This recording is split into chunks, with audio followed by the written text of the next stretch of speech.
Nous venons de rejeter notre premier élément de repère qui est l'arc de triomphe. Mais qu'en est-il si nous souhaitons digitaliser certains éléments?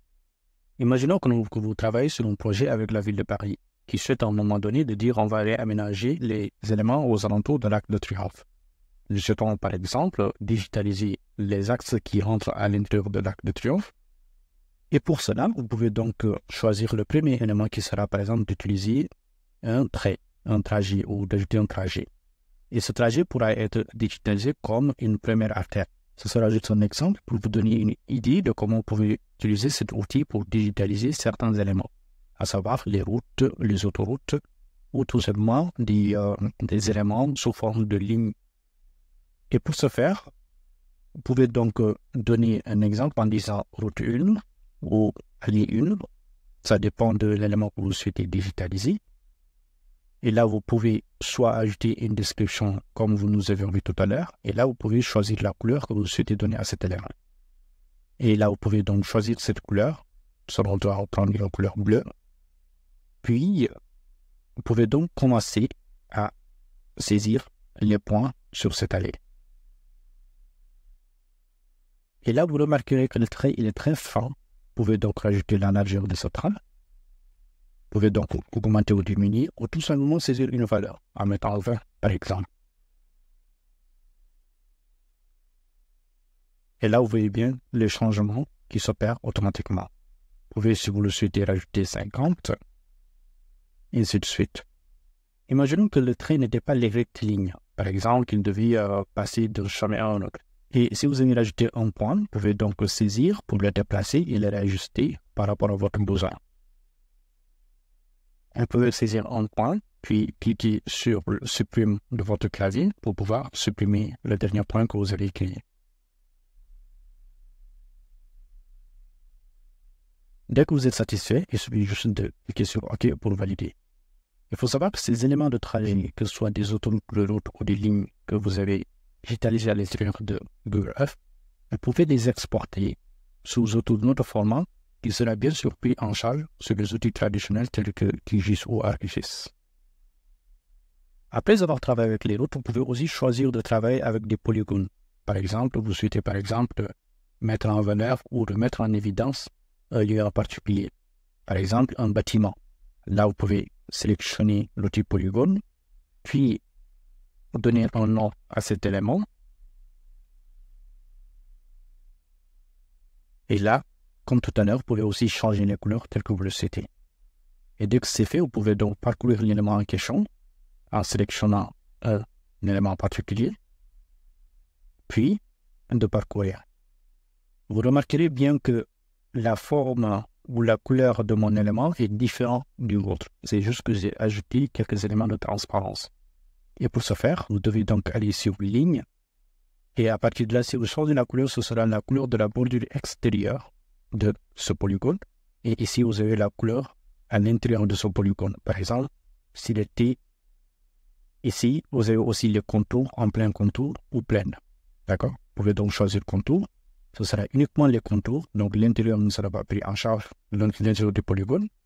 La pleine et contour, tout sera pris en compte. Vous pouvez aussi choisir de rajouter ou de diminuer l'opacité. Si je le mets à 5%, vous voyez bien qu'on ne voit pas l'intérieur. Mais si je diminue cet élément, je le mets par exemple à 50, j'ai bien la possibilité de pouvoir parcourir chaque élément de ce polygone pour pouvoir bien représenter les contours dont j'en ai besoin. Si un contour n'est pas très bien fait, vous pouvez donc faire un zoom pour parcourir un peu plus bas. Alors, je vais donc annuler cette partie pour refaire une autre beaucoup plus propre pour vous donner une idée de quoi cela se ressent, ou de faire une manipulation inverse en enlevant l'opacité pour vous montrer exactement de quoi tout cela ressent. Là, je le mets à 100%, puis je mets annuler. Dès que je reviens ici, je vais reprendre le polygone, puis je vais donner un nom comme tout à l'heure, bâtiment, puis je vais donc commencer la digitalisation. Il suffit juste de saisir et maintenir, puis de parcourir l'élément.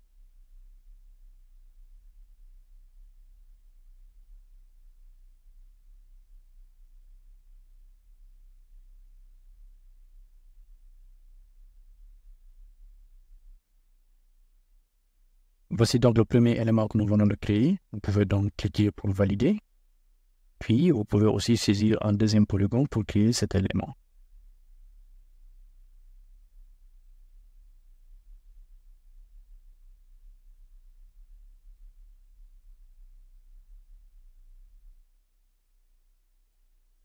Vous pouvez choisir de changer la couleur du deuxième pour marquer la différence des deux.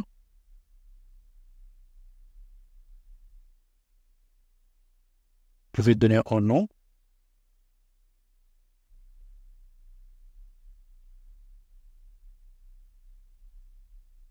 Puis enregistrer.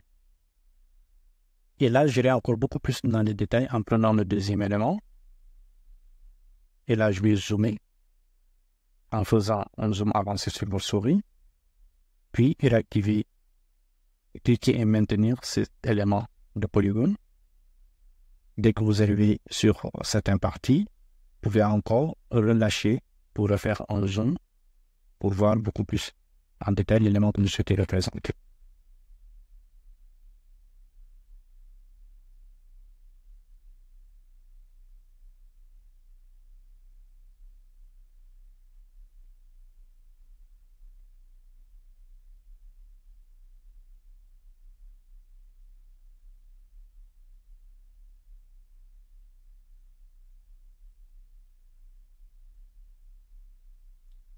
Vous pouvez aussi changer la couleur de cet élément. Vous pouvez cette fois-ci le représenter en bleu. Vous pouvez à chaque fois jouer sur l'opacité pour marquer bien la différence.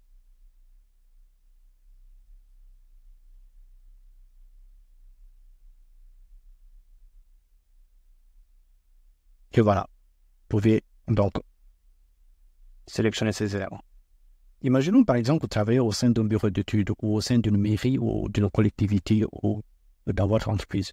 Vous souhaitez mettre en évidence un élément en particulier. Imaginons par exemple là, vous travaillez sur un chantier pour montrer l'avancement de certains travaux. Vous pouvez donc bien utiliser cet outil pour marquer la distinction des éléments qui sont marqués, ce qui va donc être comme une sorte de carte thématique qui montre très bien la différence des différents éléments qui sont représentés pour mieux pouvoir les représenter et donner plus de valeur et de visualisation aux éléments que vous créez. Après avoir créé ces éléments, vous pouvez aussi choisir de comment vous souhaitez les représenter, puisqu'une carte sans légende reste toujours illisible. Donc c'est toujours mieux de l'accompagner ou de rajouter des éléments de votre carte pour qu'elle soit lisible et intuitive aux utilisateurs.